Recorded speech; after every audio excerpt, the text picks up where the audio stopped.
আলোচনা করব পবিত্র বুখারী শরীফের 3887 নম্বর হাদিস। এই হাদিস অনুযায়ী রাসূলুল্লাহ সাল্লাল্লাহু আলাইহি ওয়াসাল্লাম যে পবিত্র মেরাজ, এই মেরাজ নিয়ে আমরা ইনশাআল্লাহ আলোচনা করব। আল্লাহ তাআলা আমাদেরকে আমল করার তৌফিক দান করেন। সকলে বলে আল্লাহুম্মা আমিন। সকলে আমার সাথে পড়ুন, আউযু বিল্লাহি মিনাশ শাইতানির রাজীম। বিসমিল্লাহির রাহমানির রাহিম। عن قتادة عن أنس بن مالك عن مالك بن صعصعة أن نبي الله صلى الله عليه وآله وسلم حدثهم عن ليلة أسري به بينما أنا في الحاكم إلى آخر الحديث. حضرت قتادة رضي الله تعالى عنه থেকে বর্ণিত, তিনি হযরতে আনাস ইবনে মালিক হতে, তিনি মালিক ইবনে সাসা হতে বর্ণনা করেন। তিনি বলেন, নবী করিম রউফুর রহিম সাল্লাল্লাহু আলাইহি ওয়াসাল্লাম তাদের কাছে মেরাজ রজনীর বর্ণনা দিয়েছেন এইভাবে যে, আমি নবী রাহমাতাল লিল আলামিন নবীজি হাতিমে কাবার অংশে শুয়েছিলাম। হঠাৎ করে আমি দেখলাম এক আগন্তুক আসলো।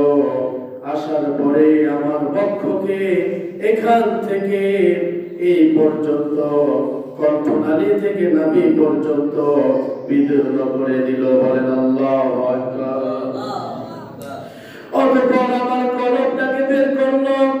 আমার কাছে স্বর্ণের একখানা থালা আনা হলো, যা ঈমান এবং বিজ্ঞানে পরিপূর্ণ ছিল। তাতে আমার কলবটাকে জমজমের পানি দিয়ে ধৌত করা হলো। ধৌত করা হলে আমার কলব ঈমান ও বিজ্ঞানে পরিপূর্ণ হয়ে যায়। বলেন সুবহানাল্লাহ। পরিশেষে তা যথাস্থানে রেখে দেওয়া হয়। এরপর আমার সামনে আরোহণের একটি জন্তু হাজির করা হয়, যা আকারে খচ্চরের চেয়ে ছোট আর গাধার চেয়ে একটু বড়। তার দৃষ্টি যতদূর যেত সেখানে সে তার পা রাখত। বলেন সুবহানাল্লাহ। আমি তার উপর আরোহণ করলাম। অতঃপর জিবরাইল আলাইহিস সালাম আমাকে সঙ্গে নিয়ে ঊর্ধ্বলোকে যাত্রা শুরু করলেন। এমনকি আমরা প্রথম আসমানে পৌঁছে গেলাম। সুবহানাল্লাহ। প্রথম আসমানে পৌঁছে যাওয়ার পরে জিবরাইল আলাইহিস সালাম প্রথম আসমানের দরজা খুলতে বললেন। ভিতর থেকে আওয়াজ আসলো, কে আপনি? উত্তরে বললেন, আমি জিবরাইল। আসমানের ফেরেশতারা আবার জিজ্ঞাসা করলো, আপনার সাথে কে আছে বলেন। উত্তরে জিবরাইল আমিন বললেন, আমার সাথে আছে দো জাহানের বাদশা নবী মুহাম্মদুর রাসূলুল্লাহ সাল্লাল্লাহু আলাইহি ওয়াসাল্লাম। আবার জিজ্ঞাসা করা হলো, তাকে কি দাওয়াত দেওয়া হয়েছে নাকি? উত্তরে বললেন, হ্যাঁ হ্যাঁ, আল্লাহর নবী সাল্লাল্লাহু আলাইহি ওয়াসাল্লামকে সব আল্লাহ রাব্বুল আলামিন দাওয়াত দিয়েছেন। তাদের সাথে অতঃপর এই কথা বলার সাথে সাথে সমস্ত প্রথম আসমানের ফেরেশতারা আমার নবীর জন্য স্পেশাল ভাবে যে একটি দরজা বানানো হয়েছে, সেই দরজা দিয়ে আমার নবীকে আগমন করালেন, প্রবেশ করালেন এবং শুভেচ্ছা দিলেন, সালাতু সালাম দিলেন আর বলতে লাগলেন, কতই না উত্তম নবীজির আগমন। সুবহানাল্লাহ। সবাই বলতে শুরু করলেন, আহলান সাহলান মারহাবা মারহাবা। এইভাবে দরজা খুলে দেওয়া হলো। অতঃপর সংবর্ধনা দেওয়া হলো। প্রথম আসমানের ফেরেশতারা সংবর্ধনা দিলেন। অতঃপর এখানে দেখা হয়ে গেল হযরত আদম আলাইহিস সালাতু ওয়াস সালামের সাথে জিবরাইল আলাইহিস সালাম বললেন, আমি আপনার, এই হচ্ছে আপনার পিতা, যিনি সর্বপ্রথম আল্লাহ রাব্বুল আলামিন যিনাকে তৈরি করেছেন ইনি হচ্ছেন আদি পিতা হযরতে আদম আলাইহিস সালাম। সুবহানাল্লাহ। অতঃপর আমার নবী রাহমাতাল লিল আলামিন আদম নবীকে সালাম দিলেন। আদম নবীও আমার নবীকে বরণ করলেন, স্বাগতম জানাইলেন, সম্বর্ধনা জানাইলেন, আর বলতে লাগলেন আমার পুণ্যবান পুত্র পুণ্যবান নবীর প্রতি সাদর সম্ভাষণ, আহলান সাহলান মারহাবা। আদম নবী আমার নবীকে দাঁড়িয়ে সালাম দিয়েছেন, সম্বর্ধনা দিয়েছেন। সবাই বলেন আল্লাহু আকবার। অতঃপর জিবরাইল আলাইহিস সালাতু ওয়াস সালাম আমাকে নিয়ে উপরের দিকে যাচ্ছেন। অতঃপর আমি রহমাতাল লিল আলামিন নবী তৃতীয় আসমান পর্যন্ত পৌঁছে গেলাম। আর দরজা খুলতে বলা হলো, হে দ্বিতীয় আসমানের ফেরেশতারা দরজা খোলো। ভিতর থেকে আবার আওয়াজ আসলো, কে আপনি? অতঃপর বললেন আমি জিবরাইল। এরপর আবার জিজ্ঞেস করলেন আপনার সাথে কে আছে? তখন জিবরাইল বললেন আমার সাথে দোজাহানের বাদশা নবী মুহাম্মদুর রাসূলুল্লাহ সাল্লাল্লাহু আলাইহি ওয়াসাল্লাম আছে। এরপর বললেন ওনাকে তো দাওয়াত করা হয়েছে। বললেন হ্যাঁ হ্যাঁ হ্যাঁ দাওয়াত করা হয়েছে। এই বলার পরে সাথে সাথে দ্বিতীয় আসমান থেকে ফেরেশতারা আওয়াজ তুললো, আহলান সাহলান মারহাবা মারহাবা মারহাবা। কতই না সুন্দর এবং উত্তম নবীজির শুভ আগমন হলো, বরকতময় বরকতময় আগমন, আহলান সাহলান মারহাবা। সুবহানাল্লাহ। আমার আল্লাহ রাব্বুল আলামিন আসমানের প্রত্যেকটা দরজার মধ্যে ফুল সজ্জা করে, ফুল দিয়ে সুন্দর করে সাজিয়ে রেখেছেন। আসমান জমিন লৌহ কলম সমস্ত কিছু জান্নাত এবং হুরবালা সবাইকে সেদিন আমার আল্লাহ রাব্বুল আলামিন সাজিয়ে দিয়েছেন নবীজির মেরাজ উপলক্ষে। বলেন সুবহানাল্লাহ। অতঃপর দ্বিতীয় আসমানের মধ্যে গেলেন, প্রবেশ করলেন। প্রবেশ করার সাথে সাথে দেখতে পেলাম হযরত ঈসা আলাইহিস সালাতু ওয়াস সালাম এবং হযরত ইয়াহইয়া আলাইহিস সালাতু ওয়াস সালাম। তারপরে তাদেরকে সালাম দিলাম। তারা দুজন সালামের উত্তর দিলেন এবং তারা দুইজন আমি নবী রাহমাতাল লিল আলামিনকে আহলান সাহলান এবং পুণ্যবান নবী বলে আমাকে তিনারা আহলান সাহলান বলে গ্রহণ করলেন, স্বাগতম জানাইলেন, সম্বর্ধনা দিলেন। বলেন সুবহানাল্লাহ। অতঃপর আমাকে নিয়ে জিবরাইল উঠে গেলেন তৃতীয় নম্বর আসমানে। আসমানের মধ্যে যাওয়ার পরে সমস্ত তৃতীয় আসমানবাসী ফেরেশতা লক্ষ লক্ষ অগণিত ফেরেশতারা আমার নবী রাহমাতাল লিল আলামিন নবীজিকে আহলান সাহলান মারহাবা ফুল দিয়ে বরণ করে নিলেন। বলেন সুবহানাল্লাহ। অবশেষে আমার নবী রাহমাতাল লিল আলামিন দেখতে পেলেন তৃতীয় আসমানের মধ্যে হযরত ইউসুফ আলাইহিস সালাম। সুবহানাল্লাহ। ইউসুফ আলাইহিস সালামকে আমার নবীজি সালাম দিলেন। এরপর ইউসুফ নবী আমার নবীকে আহলান সাহলান বলে মারহাবা মারহাবা পুণ্যবান নবী বলে সম্বর্ধনা দিলেন। সুবহানাল্লাহ। এরপরে আমার নবী গেলেন চতুর্থ আসমান। চতুর্থ আসমানের মধ্যে সমস্ত ফেরেশতা আমার নবীকে আহলান সাহলান মারহাবা বলে বলে স্বাগতম শুভেচ্ছা জানিয়ে গ্রহণ করলেন। অতঃপর চতুর্থ আসমানের মধ্যে যাওয়ার সঙ্গে সঙ্গে আমার নবী রাহমাতাল লিল আলামিন নবীর সাথে সাক্ষাৎ করলেন। এরপরে তিনি চলে গেলেন। এই নবীও তিনি আমার নবীকে স্বাগতম জানালেন। এরপরে পঞ্চম আসমানে চলে গেলেন। আমি ঘটনা সংক্ষেপ করে দিচ্ছি।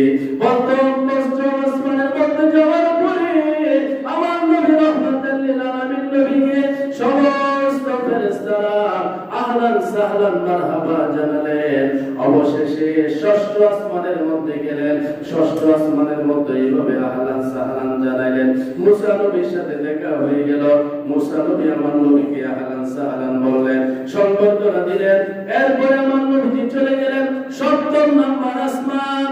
এই দুনিয়া থেকে শুরু করে প্রথম থেকে শুরু করে সপ্তম আসমান, সর্বশেষ যে আসমান, সেই সপ্তম আসমানের মধ্যে দেখা হয়ে গেল হযরতে ইব্রাহিম আলাইহিস সালামের সাথে। বলেন সুবহানাল্লাহ।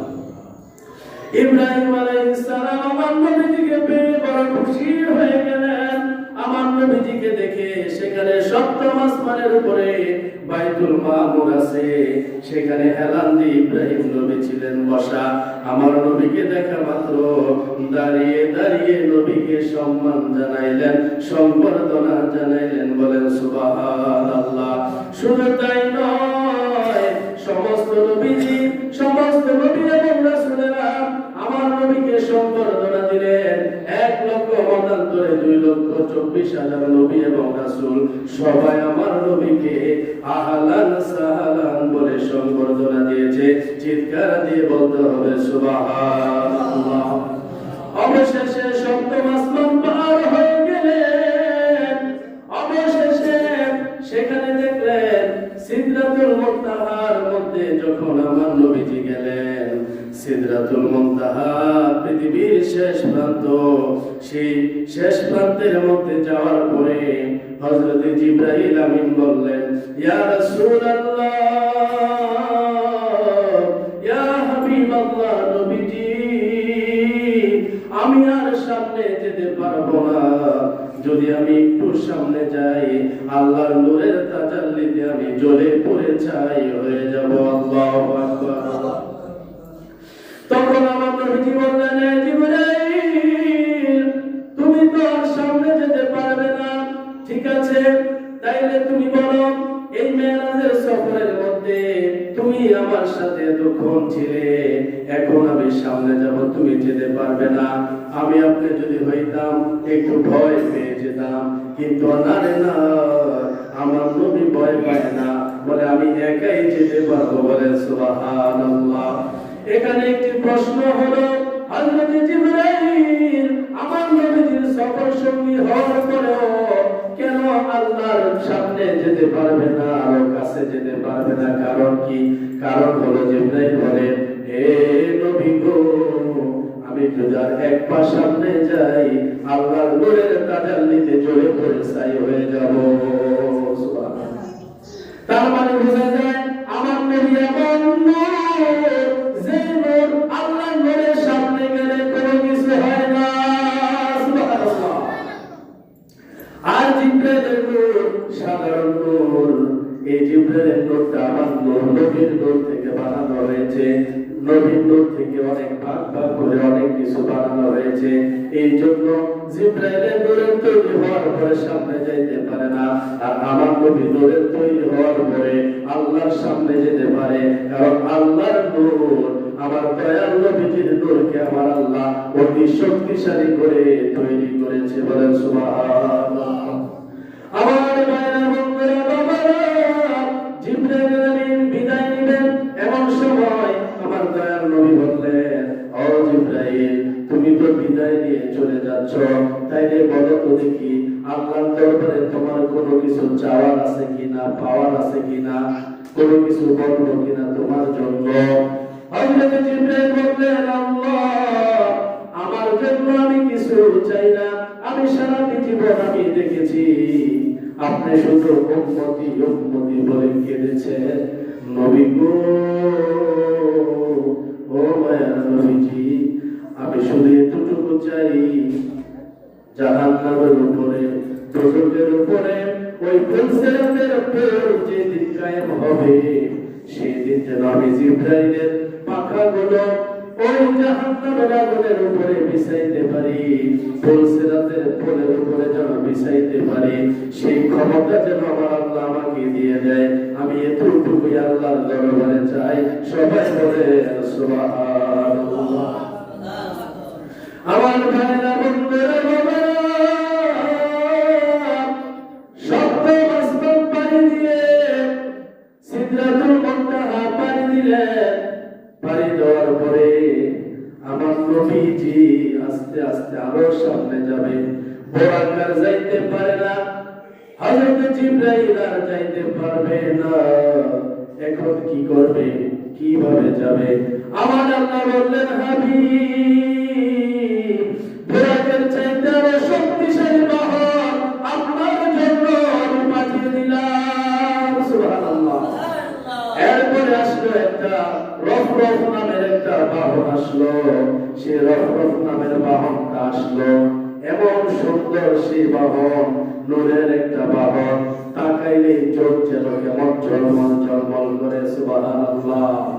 এমন পাওয়ারফুল রফরফ নামের বাহনটা আসলো। আসার পরে আমার দয়াল নবী রহমাতাল লিল আলামিন নবী রফরফের মধ্যে উঠলেন। উঠার পরে রওনা দিলেন। দুনিয়ার বাজার শেষ, সাত আসমান আমার নবীজির পায়ের নিচে। সুবহানাল্লাহ। নবীজির কেমন শান, কেমন মান। আমার নবীজি শুরু করলেন সিদরাতুল মুনতাহা থেকে রফরফের মাধ্যমে আরো উপরে যেতে লাগলেন। অতঃপর দেখলেন এমন নূরের পর্দা দেখা যায়, এক পর্দা থেকে আরেক পর্দা পর্যন্ত যেতে 500 বছরের রাস্তা। বলেন সুবহানাল্লাহ। এইভাবে একটা পর্দা, দুইটা পর্দা নয়। মেশকাত শরীফের দর্শী কিতাবে 69 এবং 70 নাম্বার পৃষ্ঠার মধ্যে রয়েছে। এখানে শুধু একটা দুইটা পর্দা নয়, এইভাবে একের পরে এক, একের পরে এক, একের পরে আমার নবীজি 70,000 নূরের পর্দা পার হলেন। আল্লাহু আকবার। এক পর্দা থেকে আরেক পর্দার দূরত্ব 500 বছরের রাস্তা। এইভাবে সমস্ত নূরের চালোয়া পার হতে হতে হতে হতে উপরের দিকে যাচ্ছেন, উপরের দিকে যাচ্ছেন। যেতে যেতে যেতে যেতে আমার দয়ার নবী, মায়ার নবী 70,000 নূরের পর্দার উপরে চলে গেল। সুবহানাল্লাহ। এরপরে তিনি গেলেন আরশে আজিমের মধ্যে। সুবহানাল্লাহ। আরশে আজিমের মধ্যে যাওয়ার পর আরশে আজিমকে জিজ্ঞেস করলেন, এই আরশে আজিম, তোমার কাছে একটা প্রশ্ন। কি প্রশ্ন? যে আমাকে তো আল্লাহ রহমাতুল লিল আলামিন বানিয়েছেন, সমগ্র জাহানের জন্য আমি রহমত, কিন্তু তুমি আরশে আজিমের জন্য আমি দয়াল নবী কেমন রহমত আমি একটু জানতে চাই। সুবহানাল্লাহ। আরশে আজিম ডাক দিয়ে বললেন, ইয়া রাসূলুল্লাহ, ও দয়াল নবীজি, আমি আরশে আজিমের জন্য আপনি নবী কেমন রহমত একটু শুনুন। আল্লাহ রাব্বুল আলামিন যখন কালিমা শরীফের অর্ধেক লিখলেন, লা ইলাহা ইল্লাল্লাহ, এতটুকু যখন লিখলেন, 12টা অক্ষর যখন লিখলেন, আল্লাহর ওয়াহদানিয়াত তাওহীদের এই অংশটুকু যখন লিখলেন, তখন আমি আরশে আজিম আল্লাহর তাজাল্লিতে নাচতেছিলাম। সুবহানাল্লাহ। আল্লাহর তাজাল্লিতে আমি নাচতেছিলাম, কাঁদতেছিলাম। আমার এই কম্পন বন্ধ করার জন্য আমার আল্লাহ রাব্বুল আলামিন সঙ্গে সঙ্গে এই 12টি অক্ষরের পরে আমার আল্লাহ রাব্বুল আলামিন লিখে দিলেন রিসালাতের কালিমা, লা ইলাহা ইল্লাল্লাহু মুহাম্মাদুর রাসূলুল্লাহ সাল্লাল্লাহু আলাইহি ওয়াসাল্লাম। যখন আপনার নামের অক্ষরগুলো আমার আরশে আজিমে লিখলেন, মুহাম্মাদুর রাসূলুল্লাহ যখন লিখলেন, সঙ্গে সঙ্গে আমার কম্পন বন্ধ হয়ে যায়। সুবহানাল্লাহ। আর আমি আরশে আজিম শান্ত হয়ে যাই। আমি আরশে আজিমের মধ্যে শান্তি, রহমত, বরকত দ্বারা পরিপূর্ণ হয়ে যায়। সুবহানাল্লাহ। এরপরে আমার নবীজি যাচ্ছেন আরশের উপরে, লাওহে মাহফুজ, লাওহে মাহফুজের পাশ দিয়ে আমার নবীজি যাচ্ছেন। আমার নবী বললেন, আমি শুনতে পেলাম লাওহে মাহফুজের মধ্যে ফেরেশতারা আল্লাহর হুকুমে রহমতের কলম দিয়ে লেখাগুলো লিখছে। আমি নবী রহমাতুল লিল আলামিন নবীজি কানে আমি ফেরেশতাদের কলমের আওয়াজ শুনেছি। সুবহানাল্লাহ। এইভাবে আরশে আজিমের উপরে গেলেন, লাউহে মাহফুজে গেলেন, এই দুনিয়া আমার নবীজির পায়ের নিচে, সাত আসমান আমার নবীজির পায়ের নিচে, সাত জমিন আমার নবীজির পায়ের নিচে, আরশে আসিম আমার নবীজির পায়ের নিচে, লাউহে মাহফুজ আমার নবীজির পায়ের নিচে। বলেন সুবহানাল্লাহ। 70,000 নূরের পর্দা আমার নবীজির পায়ের নিচে রেখে দিলেন, আর আমার নবীকে উঠিয়ে দিলেন সকল কিছু করতে। এই জন্য আবার আমরা বলেন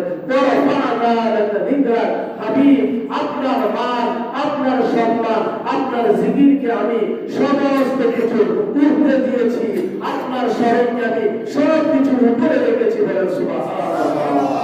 এমন নবীজির শান ও মান আল্লাহ তাআলা আমাদের সবাইকে বুঝবার এবং আমল করবার তৌফিক দান করেন। সকলে বলি আল্লাহুম্মা আমিন। আল্লাহুম্মা সাল্লি আলা সাইয়্যিদিনা মাওলানা মুহাম্মদ ওয়া আলা আলি সাইয়্যিদিনা মাওলানা মুহাম্মদ। আলহামদুলিল্লাহ। তখন ভাইরা আমি বলেছিলাম যে আজকে বুখারী শরীফ থেকে আলোচনা হবে। আজকে 3 নম্বর হাদিস নাম্বার 3887 নম্বর হাদিস। এই হাদিসের উপরে আজকে আলোচনা হয়েছে কিভাবে নবীজি 7 আসমান পাড়ি দিলেন। পরপর 3টি হাদিস আমরা বুখারী শরীফ থেকে তেলাওয়াত করেছি এবং পড়েছি। ইনশাআল্লাহ তাআলা আগামী জুমায় কিভাবে আল্লাহ পর্যন্ত পৌঁছলেন, আল্লাহ এবং আল্লাহর নবী কিভাবে বসলেন, কিভাবে কথাবার্তা বললেন, কত কাছাকাছি গেলেন, সরাসরি কোরআন থেকে